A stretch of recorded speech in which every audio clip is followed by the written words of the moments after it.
think we're going to need water. Come on, Tom, if you can't go, we can have this meeting done before Supervisor Carver comes back. All right. We got the meeting over. Begin. We'll have the meeting over. Very good. Please stand. Goldie, please. I pledge allegiance to the flag of the United States of America and to the republic for which it stands, one nation, under God, indivisible, with liberty and justice for all. Please remain standing for just a moment. Moment of silence for the Capeci family.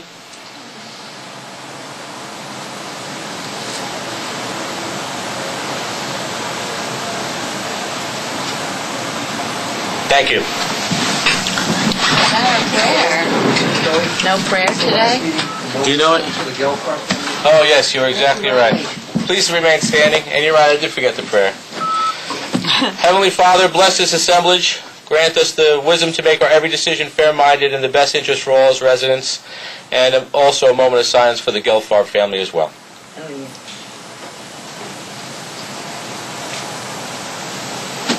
I thank you. Okay, welcome to the Town of Rye Board meeting, Tuesday, March 20th. We'll start with the roll. Oh. Yes. Okay. The meeting for March 20th, 2012 is now called to order. Collins? Here. Mendicino? Here. Nioras? Here. Villanova? Here. Clerk. Excused. Okay. Approval of minutes. Do I have a motion to accept the minutes? Motion to approve the minutes. Do you have a second? Second. Please call the roll. Collins? Mendicino? Aye. Nioras? Aye. Villanova? Yes. Okay, departmental reports. Town clerk. Total shares remitted to the supervisor from the town clerk's office for the month of February 2012, $1,592.74. For 2011, it was $1,075.36. Very good. Receiver Tax taxes. collections for the month of February 2012. Deposit to the supervisor of the town of Rye, $10,318,126.17. Deposited to the treasurer of the village of Portchester, $71,526.57. Deposited to the treasurer of the village of Rye Brook, $3,294,168.12. Total of $13,683,820.86. Very good. Crawford Park. Okay.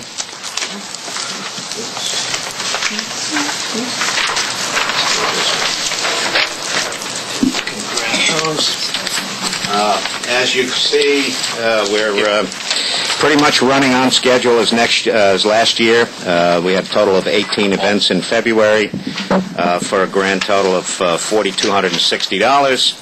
And the frequency, as we had hoped, has dropped a little bit in terms of frequency of use.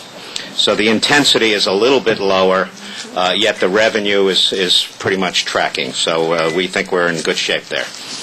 Very good. One other piece, perhaps, or maybe we hold it to the other part of the agenda, the Crawford Park caretaker. Very good. We're going to discuss that. We have a regular agenda item for that. Okay. Mr. Nowotnik, thank you. Okay, comments from the public. Goldie?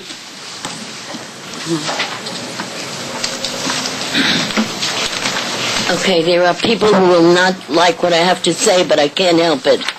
I represent a lot of people, including seniors, veterans, disabled, and I've been hearing from them all over the place. A lot of things that we have problem with in the village of Portchester is that our taxes are much too high. We have too much off the tax rolls between the nonprofit corporates and the municipal property. We are the highest tax village in County of Westchester with too much off the tax rolls because we are a low-income to a middle-income community. A lot of the things we have problems with are our assessments, I was told, are too high. We can't be compared on different levels. We have to take into consideration age, condition, and location, which is not done. We also have certain commercials that have have special lowered taxes in the village of Portchester, and unfortunately that was done by government years back when they had the properties reevaluated and made up. We have a big problem in that we have 12 group homes off the tax rolls. There's no other community that has 12 group homes off the tax rolls in the county of Westchester. We also have a Westchester County sewage treatment plant down on Fox Island Road that's off the tax rolls. Okay? There's no elitist that's going to live down there next to a county sewage treatment plant that every once in a while misfires and the stench will kill you going up, down, and around all over the place. There are big problems in the village of Portchester which government does nothing about, and that is a big problem. That's why I'm here, and I'm only one person, one vote, and can't do anything except to tell you what other people are telling me. And this is the problem that we have in the village of Portchester. We are a village, not a city. We don't keep our taxes. Not only that, but a lot of the taxes from these big companies are downgraded. That's not fair. That's not fair. The residential people, the disabled, the veterans, the seniors are having terrible problems trying to stay in their homes. We're in a recession, depression. And there's a lot of people who have lost their jobs, including me, okay? And I'm struggling on Social Security to try to pay my bills. It's very difficult, but I'm not the only one. They keep coming to me. They keep talking to me. Wherever I go, people stop me and talk about their problems. I can't take it anymore. And I just feel that maybe government should help the people. They are voted in to help the people and serve the people. But government is not doing that. So please, try to help us. Try to get a hold of our government and do something. Try to get a hold of the state government, the federal government, the county government, and tell them to help us. We need help as people, as taxpayers and citizens. We need help. Please. Any other comments from the public? Thank you. Okay, presentation, Mr. Arcaro.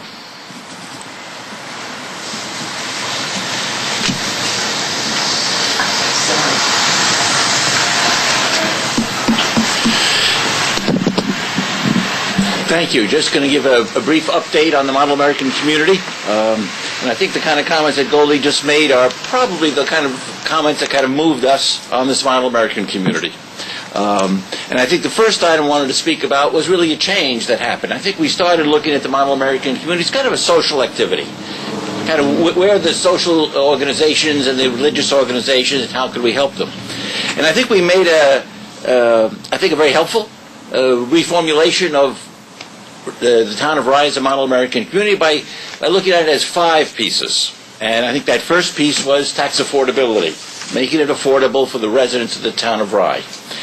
I think the second piece we gravitated to was best-in-class government, that all the departments, all the individuals working in the departments, working in the best interest of the residents of the town of Rye in an efficient and economical manner.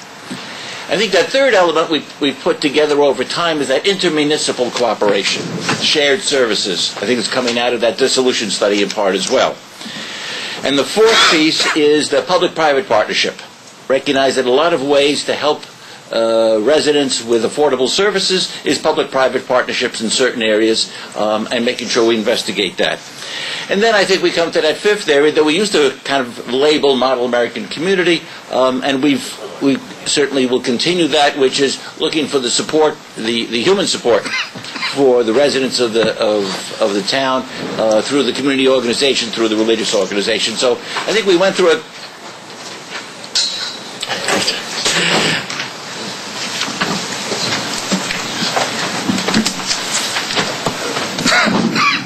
just just in time.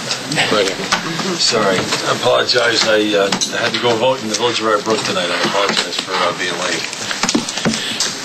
Just talking about the Model American community. Perfect timing. Yeah, great. Just reviewing what I think one of the things I think we've done over the past probably year now, has kind of evolved the Model American community concept from just looking at it as a social support network and with the community organizations and the houses of worship to really a whole way to define the town of Rye.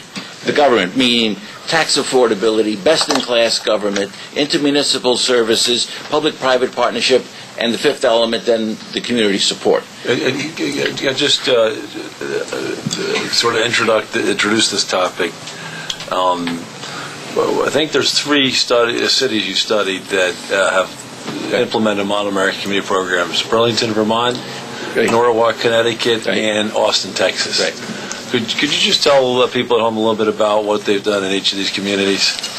I'd be happy to, surely. Each of those communities, as we here in the town of Rye, felt that an excellent way to identify what are the issues, how can we help the residents, was to talk with the residents.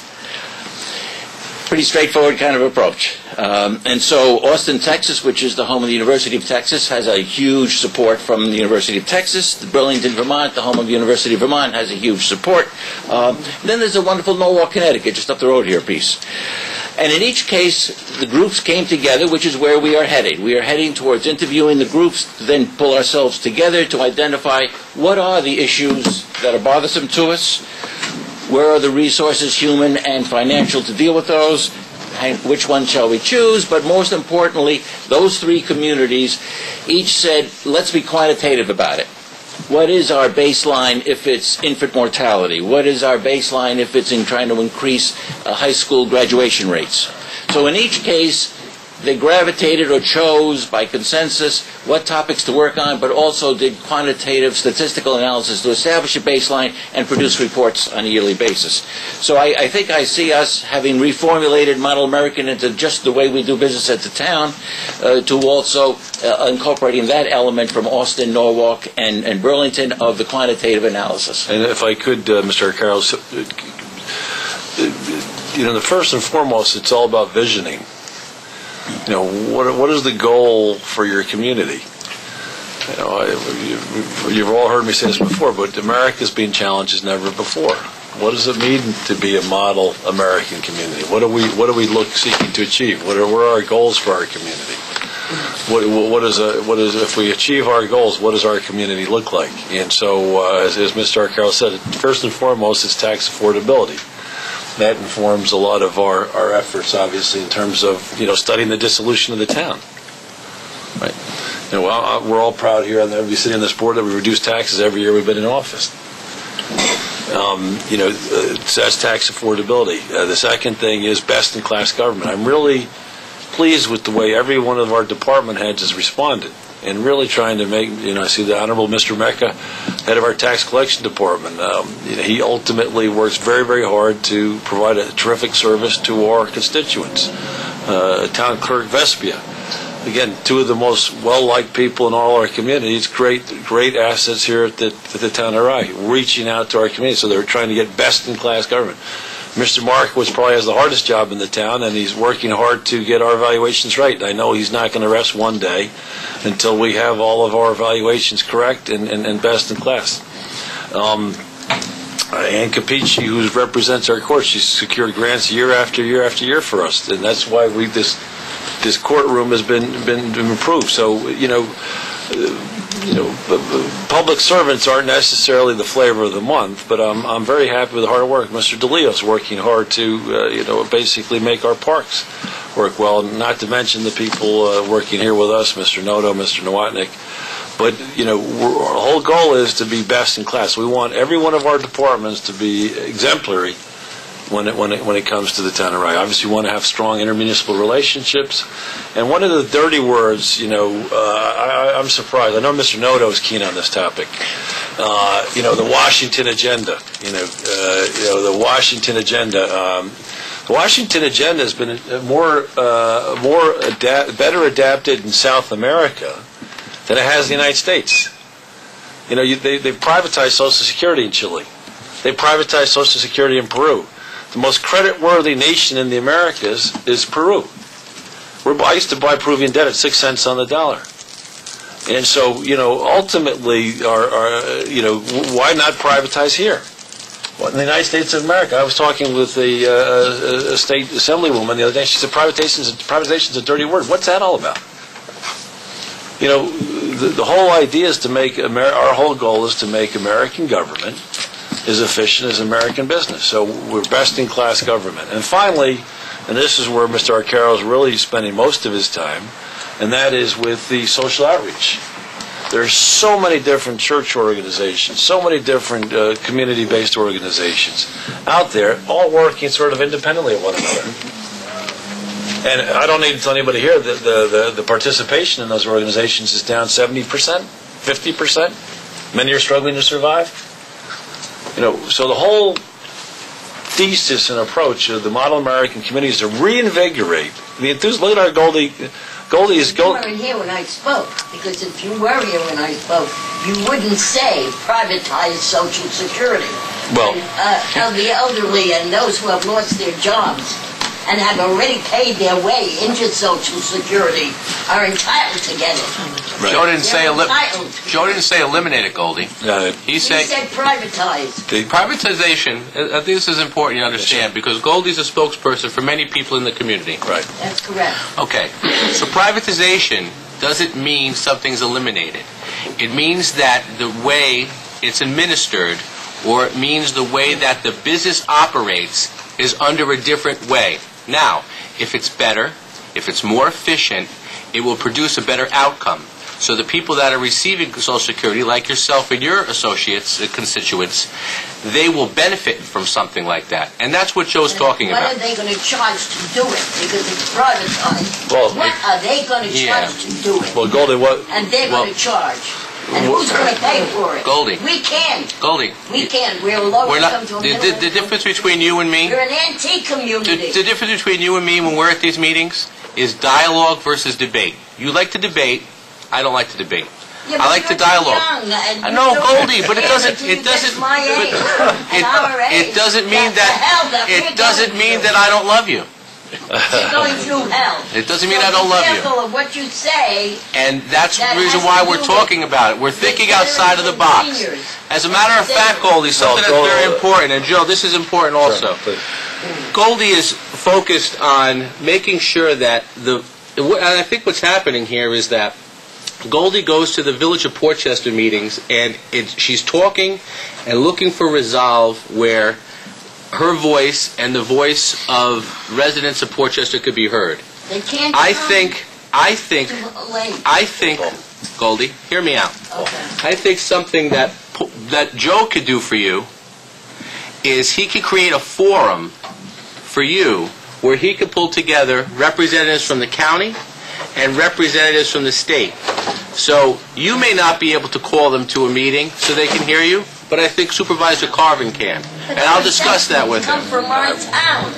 Our assessments in Portchester come from our town. Your taxes come from the Village of Portchester. No. Yes. I'm not interested in that. You should be, because you're paying your taxes. No, you're done on their property. Goldie, you're incorrect. Unfortunately, you're incorrect. Thank you.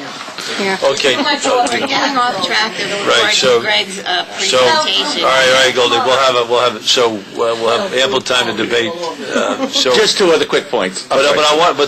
But the important point is the outreach to the social service sector. And it seems to me, with Rye-Town being an umbrella government, we're well situated to reach out to the social service sector throughout our community.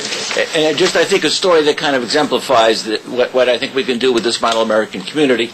A while back, I had the opportunity to meet with the Head Start on Spring Street.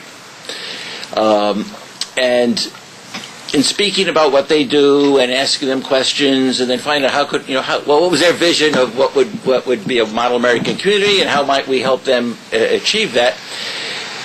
The director there said, it's not money. What I need is volunteers. What I need are senior citizen volunteers, people who are calm, people who have a nice perspective on life to speak and just talk to our youngsters or read from the book. Well, I think we've kicked that around a little bit here in the town, and we've reached out, and happy to say, meeting with Andrew Bino just the other day on Monday, to bring, not to do things for the seniors, but to bring seniors actually into the dynamic of life in the town. And so looking to start that reading program at Head Start, and I think that's the idea, making that linkages of people who are doing great things, and you hear that word silo sometimes, doing it in their silo, but now we I think, by being that broker almost, we're able to help them along that. And then the third point is just to kind of say we're going to be continuing to meeting with all sectors of the town, the community organizations, the houses of worship, the African American community, the Latino community, moving towards getting together, talking about where our common ground is and how we might work ahead on some of those issues, and quantifying that. And just to give you an idea, the Austin, Texas calls theirs community dashboard. Kind of get the idea of the dashboard of the car, how fast we going, how's the gas going. In Burlington, they call it the Legacy Project. What shall we leave? I mean, here we celebrated our 350th anniversary 2 years ago. What shall we leave our children? And in Norway, they call it community indicators, how are things going now. So I think it's a wonderful project. I think we've already helped ourselves by just refashioning how we talk about how we do business at the town, and just the people in town I've met with are just great. And so I've enjoyed it and like to continue to update you on the progress. Wonderful. Any questions for Mr. Arcaro? Nope. Thank you. Thanks so much, Mr. Arcaro. Okay. Justice Court. Resolution. Resolution for affairs of the town. I'll just introduce it, and we can go from there. This is part of a project that came out of our audit from a couple of years ago. The Justice Court has a substantial... We talked about this last month, didn't we? That's correct. So we wanted basically age receivables 5 years and over. Exactly, right? exactly. So what we've asked is there was a number of questions at the last meeting. We've asked Steve Hitman from Complus. They are our collection agency to come in and perhaps answer any questions that the council may have. I think... Steve here? That's right. Oh, yes, great. Come on up. Do it. At that particular point, Ann Capeci is also here. Wonderful. If there are any questions. Great. Thanks so much. Thanks so much for coming tonight, Mr. Hitman. My pleasure. Basically, it's my understanding that you're discussing our recommendation as a resolution. Yep. I think that certainly the past couple of years, I guess what you have to, if I could begin just by telling you, we are the largest parking ticket management company on the East Coast, actually east of the Mississippi. We have about 200 clients, one of which is the town. And we are, and if I could just mention one thing, we're not a collection agency. We're not registered as one. We don't purport to be one. Anything that we do under your name and on your behalf. Parking tickets are different than a moving violation. When a police officer stops someone, they have not only the owner of the vehicle by either running the plate or an insurance card, but they have the driver by a license or some identification. When you have a parking ticket, the chances are if you're somewhere and you see somebody writing your car a ticket, you're not even going to go back over to it until after the ticket's written, so there's no confrontation with the person writing the ticket. We deal with the fact that a violation's been written to a vehicle, unlike a moving violation that captures both the vehicle and the driver. Ours is written, what we have is written to a vehicle. There are many aspects of that, or a few aspects of that can diminish the success of collecting whatever that fine is. You can have some of them dismissed by a court proceeding, which is what everybody has a right to do, and you certainly have that in place. You also could have the fact that, on occasion there'll be the wrong license plate will be written down. It'll be transposed or something along those lines. So if we go to a DMV and try to get information on your car, but the letters were transposed or the numbers were, it may be a blue Honda, we may get back a black Ford Bronco. So right away you know it's not the same car. So some of what you're looking at that's uncollectible is truly uncollectible. You also have the fact that, sometimes people pass away, they get old enough that they stop driving cars, and there isn't a lot of teeth in the process unless someone is still driving or still resides in the state. If they're in the state of New York, there's more teeth to the process. You can suspend registrations. You can, scofflaw somebody so they're not going to be able to re-register, or you can suspend them right then and there if they have enough violations. We perform all of those processes for you. When your court is ready to do noticing, we take care of sending out the notices. We go out and get the names and addresses. And to anybody that we have a name and address for, we'll send out a notice. The process is unlike real estate taxes, which you would hope would be as close to 100% collectible as possible. No one's going to move their house, generally speaking, or certainly not the property. With parking, it's a little bit different. What we were talking about in the resolution was stuff that, when we came in and analyzed it and discussed it, was stuff that was truly had almost no chance of being collectible anymore. So the recommendation is to say nothing beyond 5 years is... As long as someone doesn't have current tickets. In other words, if someone has tickets that are 3, 4, 5, 6, and 7 years old, then no, we would not take those off. They would not be purged. Right. But if somebody hasn't had a ticket for 5 or 6 years, you've got stuff that goes back over 15 years. Right. The chances of that having any element of collectability is... Perfect. Yeah. Great. Any questions for... Yeah, I think one of the concerns that we had was tickets that might be, 3 or 4 years old. Are people going to hold off? Is this, I know we were talking about this being a one-time thing, but what is the possibility of us revisiting this again next year or something, and then every so many years? Well, I think that part of the reason we're visiting it now is because the auditors have suggested it. So some of that you're going to have to leave to, it coming from that avenue. But generally speaking, a purge isn't going to be done for something where people have current tickets. So if somebody is getting tickets regularly, the chances are we're going to get them with all the tickets written by the town. I have some information. Actually took the time to put some information together. Great, thank you. The town, there's 5 of you.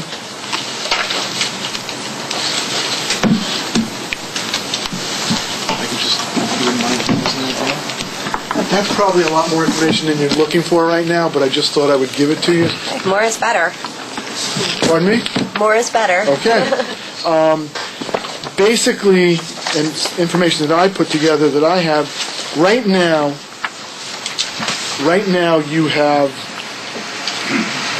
557 tickets that are that we have scofflawed at the state of New York. What that means is that those vehicles cannot re-register their cars. Okay? Anything that someone is getting a current ticket for, we would not suggest purging. We're only talking about stuff where, for some reason or another, there's nothing more happening and hasn't happened in enough years that the chances are there's no registration anymore. So, I hope that's answering your question. And as far as it being done more frequently, most municipalities are finding that they're finding they have to do that with almost any aspect of what they're carrying as accounts receivable. If you have any questions about anything I put in front of you, I'd be more than happy to answer it to the best of my ability. I think that this is a very good report, and this is actually a report that we have never seen. Yep. So historically, this is very good. Thank you. Yeah, very nice. Thank you, Mr. Hitman. Any other questions for Mr. Hitman? Nope. Can I get do you want to read the resolution, Town Clerk Vespia? If you want me to. Well, just a bunch of read. Whereas the Justice Court of the Town of Rye has outstanding traffic tickets dating back several years, whereas the Town Board of the Town of Rye wishes to purge said tickets. Now therefore be it resolved that the Town Board of the Town of Rye hereby amends the fiscal policy to address aged receivables, and be it further resolved that the Justice Court purge all tickets issued before the year 2007 as long as the plate does not have any current tickets. be it further resolved that the age receivables policy be reviewed annually. Perfect. Can I get a motion to approve the resolution as... Ann has her hand up. Oh, sorry. Ann, yes, please. Just also say that the tickets, if I may, just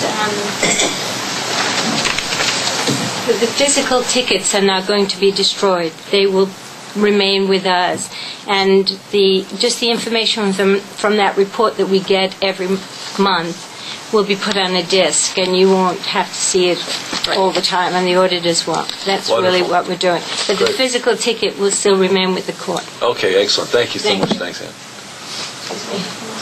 Okay, can I get a motion to approve? So moved. Second? Second. Okay. All in favor? Aye. Okay, establish a workday schedule for elected officials. Can we just do the two of them together, the Let's do elected them and the all together. appointed? Yeah. Let's do them elected and appointed. This is just some housekeeping that's required just to establish the standard workday for elected and appointed officials. It's a basis for retirement. So if you establish 6 hours per day for elected and appointed officials, if they work 2 hours a day, 5 days a week, then they'd get 1/3 credit for retirement.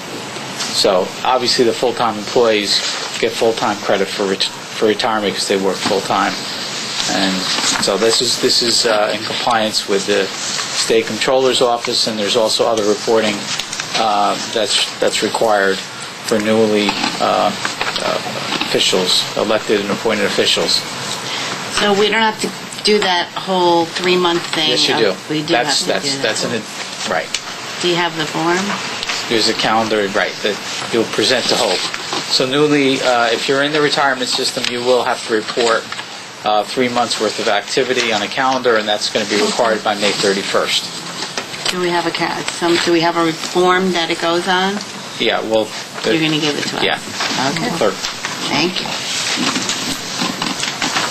All right.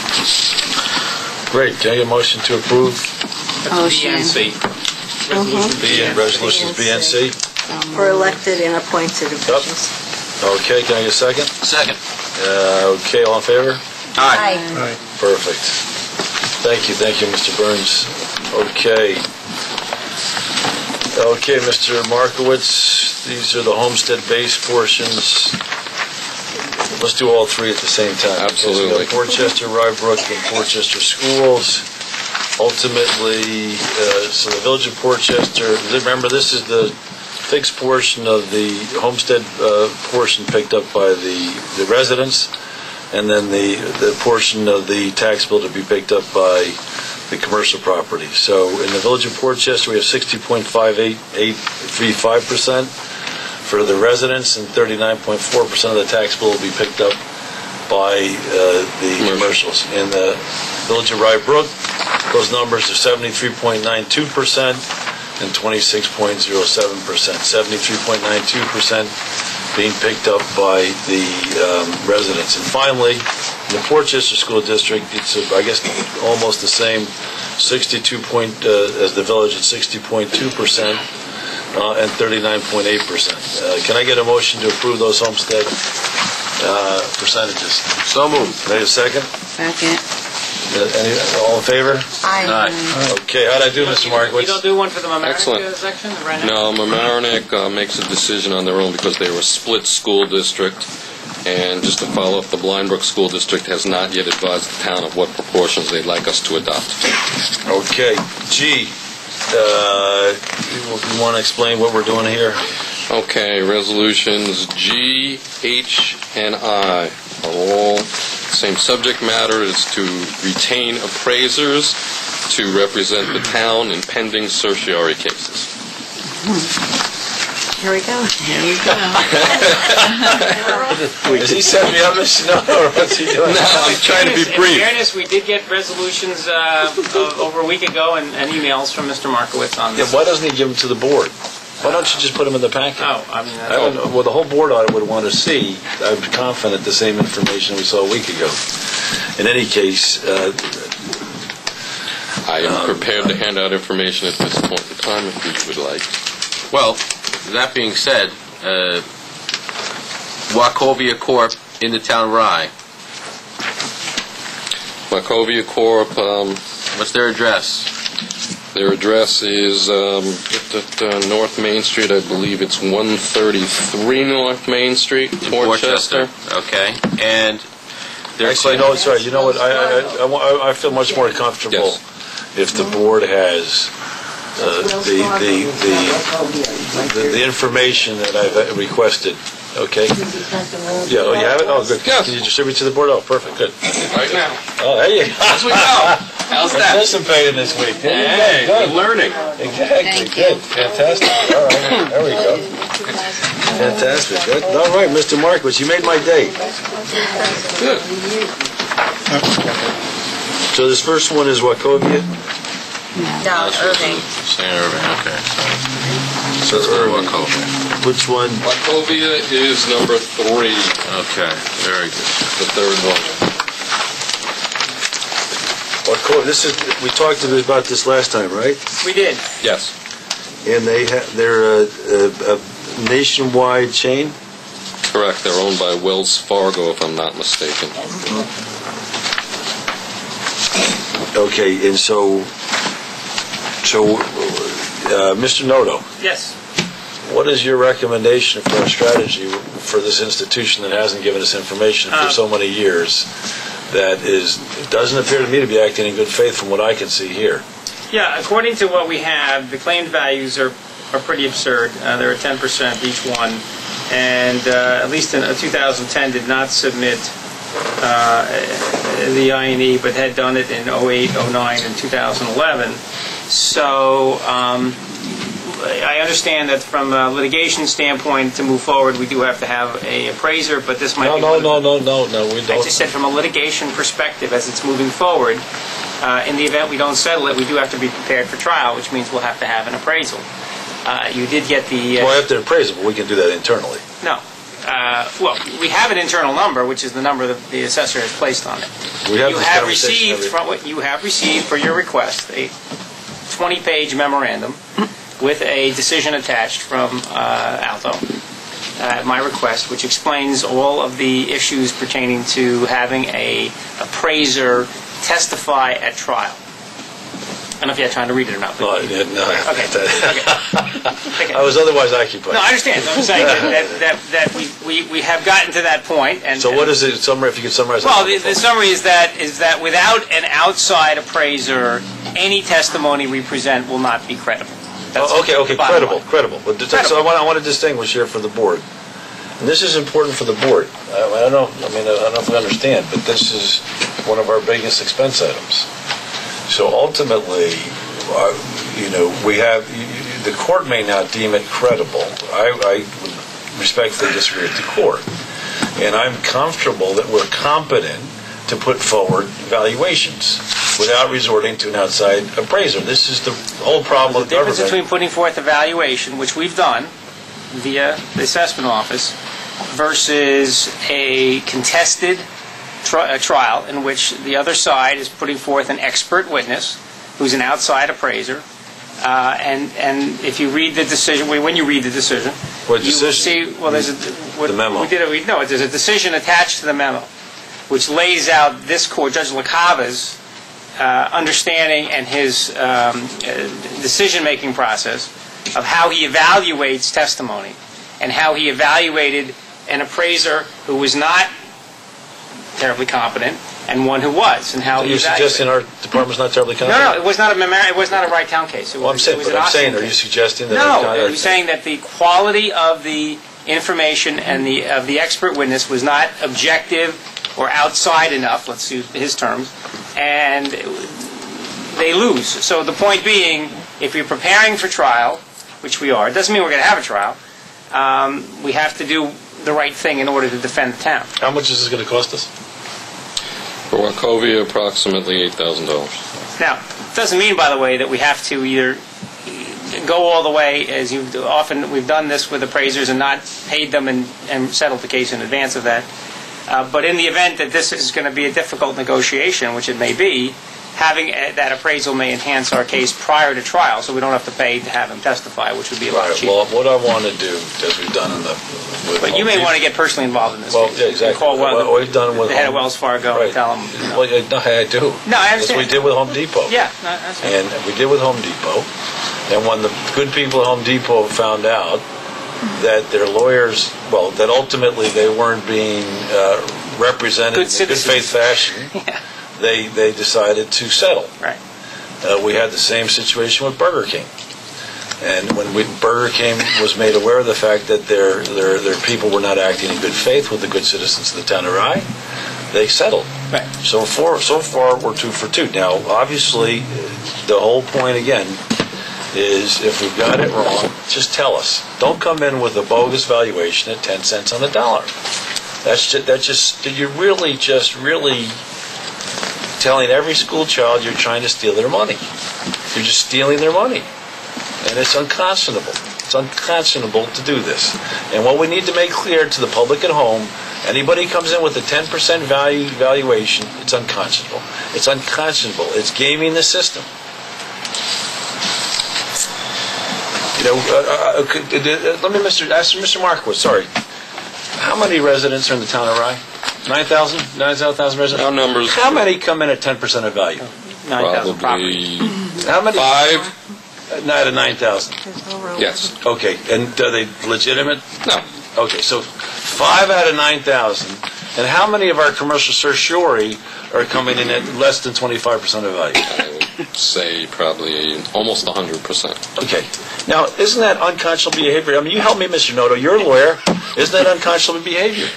I'm sorry. How do you game the system? I don't want to get into it. What happened to these citizens? But there is a legal strategy, which I have explained. Okay, it's a legal strategy. We're getting that. That certiorari attorneys apply, which is that in the event they are successful in getting a reduction, you cannot get a reduction less than that which you've asked for. So they asked for the lowest number possible to protect themselves in the event they are lucky enough to get a reduction that low. And that's the reason it comes in at 10%. 10% is the lowest you can ask. So you're basically saying I'm going to not participate in the Board of Assessment review process. Well, no, they did file. I'm saying, but effectively, right, if you're 10% of value... They come in, they go through that, is it a good faith discussion? No. Okay. So ultimately, these people are acting then in bad faith. And that's a judgment. I'm sorry to go on. I mean, does anybody here think that that it's people are acting in good faith when they come in at 10% of value? I mean, help me, Mr. Villanova, help me, Mr. Nioras. I'm just flabbergasted that we live in a community where people want to game the system and use every legal device to lower their tax bill. If that's what America's about, then just tell me. That's accurate. They are using every legal device to lower their tax bill. Okay, and if that's the America we're a part, I say, God bless America. One could make the argument that they are engaged in what Americans like to call tax avoidance as opposed to tax evasion. But tax avoidance is perfectly legal. So the point is, what they're employing is what the law may very well be legal. The law needs to be changed. How's our status on our law? It's in the Rules Committee, and it'll go to I thought it had gotten out of the Assembly. No, it's still in the Assembly. What happened? I thought it was got out of the Assembly 2 months ago. I spoke to Assemblyman Latimer 3 years in a row. I understand, and this is how difficult it is when you're dealing with a dysfunctional legislative body. It's look to the people, the taxpayers at Goldie. I see Goldie here. I mean, Goldie must be furious that some of our largest corporations are scamming the people, stealing money from our school children. Would you put that in the press? Stealing money from our school children. I want that in the press. Stealing money from our school children. We want to arm ourselves to fight this battle, and the way we do that is by hiring an appraiser. You've dealt with this kind of stuff. Was this what you'd expect to see in a good American community? I think we all agree with what you're saying. I think we're just trying to fight the battle so that we don't lose the case. Right. So ultimately, we don't want to bring a knife to a gunfight, and that's really what we're talking about here. We just want to be armed and ready and fight this battle. And every company that goes in there with a 10% value realizes that they're not going to settle for 10%. So quite simply, just to try the whole reason for being the whole reason for being of this government, for how much long it lasts, is to change the way things operate. And I'm not prepared to spend a second away from my family and doing something I love if we're not going to make a dramatically positive contribution to our community. And